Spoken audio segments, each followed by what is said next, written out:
Welcome back to the Ephemeris podcast. I'm your host, Ophelian, and thank you for joining me on the 25th episode of the second season of this podcast, where we are investigating cosmology, cosmological theories, and,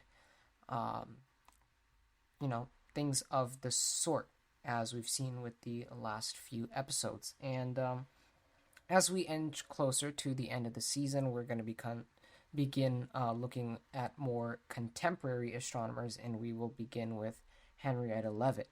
And she's relatively well known nowadays in the field of astronomy, even though she wasn't at the time that she was doing her work. So, yeah, we will be taking a look at all of that. But first, let's start with some biographical details. So, Leavitt was born in Lancaster, Massachusetts in 1868 into a heavily religious Protestant family. She attended Oberlin College before transferring to what is now known as Harvard's Radcliffe College, and she received a bachelor's degree in 1892. During her undergraduate years, she was a volunteer assistant, or as more people call it, a woman computer, at the Harvard College Observatory, and she wasn't allowed to make observations herself. She was employed to analyze photographic data to catalog the brightness of stars, however. After she finished her undergraduate studies, Leavitt continued to do work at the Harvard Observatory that counted towards a graduate degree, but she did not end up actually getting a graduate degree. Instead, she left the observatory for a while to do some non-scientific stuff before returning again in 1903. And when she came back to the Harvard Observatory, she went right back to computing work, but this time she was assigned to the study of variable stars in the Small and Large Magellanic Clouds. And so this is where sort of her work and the details of her work come in. She studied a ton of variable stars, and it was almost 1,800 variable stars to be precise. Some estimates put it at around over 2,000 of them.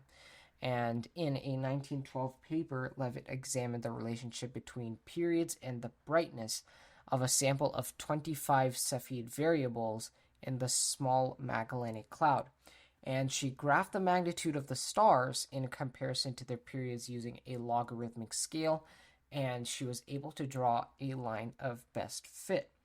And essentially, we can note this as the first stride towards defining period-luminosity relations in variable stars, which we currently now know is very easy to distinguish, but back then the data wasn't as clear, especially the way that they graphed it. But the work that Leavitt did helped us define some very important characteristics about the variability of Cepheid variables.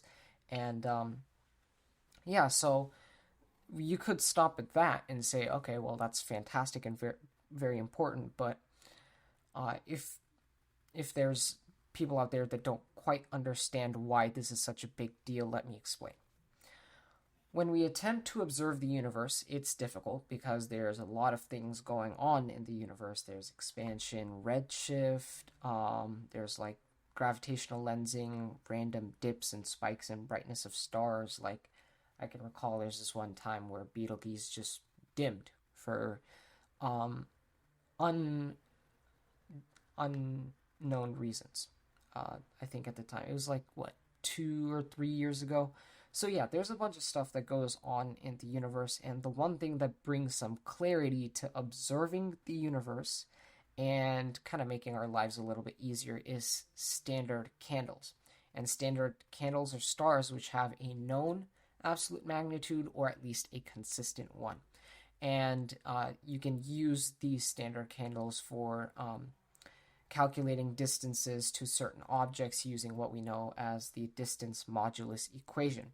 And so Leavitt's work and her law, which is now known as the period-luminosity relation, it was the first step towards finding standard candles, because we were able to find this well-defined period in a Cepheid variable, and that would help a ton in the observation of the universe. The period luminosity relation is not limited to Cepheids. Now it's like RR Lyrae, Mira, and other long period variables, and the use of distance modulus is used kind of beyond just variable stars. You can do nearby galaxies like Andromeda, and yeah, nowadays we use type 1a supernova as standard candles. There are a couple other candidates, as we talked about in season 1, with like quasars. But yeah, basically Leavitt's work was the beginning of standard candles and some very, very important observational work when it comes to the distance of celestial objects. It set the ground for Hubble's work when it came to the expansion of the universe, and Hertzsprung's work when it comes to spectral classification. And yeah, I must mention as well that at the time that Leavitt was working at the observatory, her director, Edward Charles Pickering, was working with other people such as Annie Jump Cannon on what we know today as the Harvard classification system for stars. I believe I've mentioned it in some previous episodes. It's like they use the Roman numerals 1 through 5, and so it goes from really, really bright stars to subdwarfs. So yeah, both Pickering and Cannon were pretty much significant for that reason, and some other work that they did at the observatory, but that part I didn't feel was super important to cover this season, so I decided to cover the component of the Harvard College Observatory's work when it comes to, Leavitt and her period luminosity relation. So yeah, that is pretty much Leavitt's work. I should also mention the historical context of Leavitt's work. Leavitt worked during times where women were not considered fit for leadership roles and direct observation work, and compared to Cannon, she never had the chance to work with a telescope. She didn't have as much autonomy over the astronomical work she could do at the observatory. All of the work that she did had to be under the direction of Pickering, and the paper that published Leavitt's work on Cepheid variables and the period luminosity relation, they were not published under her name. She was given a bit of credit, like I think it was some mention about her assistance with the work, but she did not have sort of the author status of the work.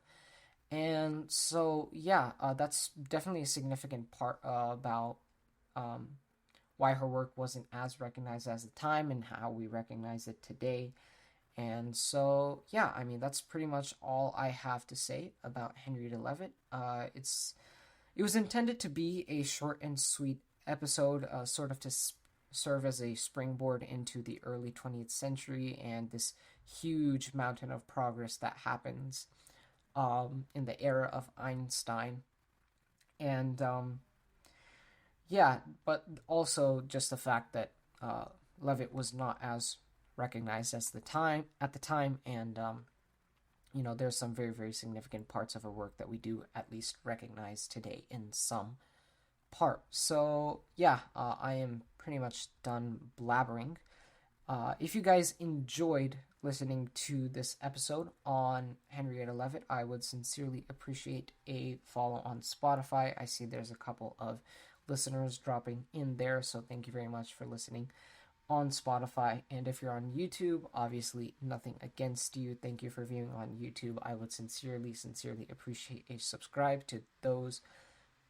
Sincerely appreciate a subscribe from those of you who have not subscribed yet, which happens to be a huge chunk of my viewership. So yeah, until the next episode where we cover some more Einstein era physics, astronomy, and cosmology, I will see you all later. Peace.